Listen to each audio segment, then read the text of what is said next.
brutal story about Hunter Biden. Tell us what this latest about Hunter is. And people, keep talking about all this stuff with Hunter. It's going to be one of the big things on impeachment when we take over. But there's also a grand jury. I don't think people are spending enough time on this. John Solomon, what say you, sir?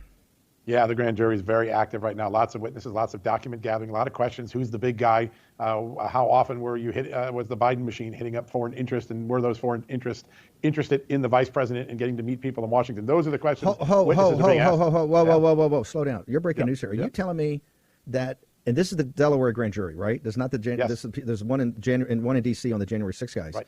But you're telling me the one in Delaware, that they're actually Yes. asking questions that go up to James Biden, the brother, and actually are asking questions about the chain of command up to the big guy? Is that what you're reporting? Yeah, we know of at least one witness that was asked who was the big guy in those emails, which we already know the answer from Tony Bobolinsky. It's Joe Biden. But there are a lot of questions, according to the people I've talked to, focused on was this an influence peddling racketeering scheme, right? Which is really what Hunter Biden was doing, was taking money from overseas people in China, Russia, Ukraine, and trying to get them access and influence in Washington. And all these other deals were just sideshows to make a justification for the money. That's some of the questions. I don't know where that'll end up, but it's a very active grand jury. It's as active right now in the Hunter Biden grand jury as it was last August and September in the Durham grand jury before those two big indictments came down of Michael Sussman and Igor Danchenko. So a lot of similarities, but you never know what a grand jury is going to do. But that is the focal point. Was this an influence peddling scheme? And I think that's what where this will end up. We'll find that answer soon.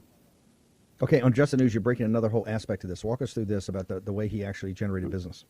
You think that maybe the Biden family would have some sense of rules and dignity, which is if you're raising money for global hunger, something that everybody in the world would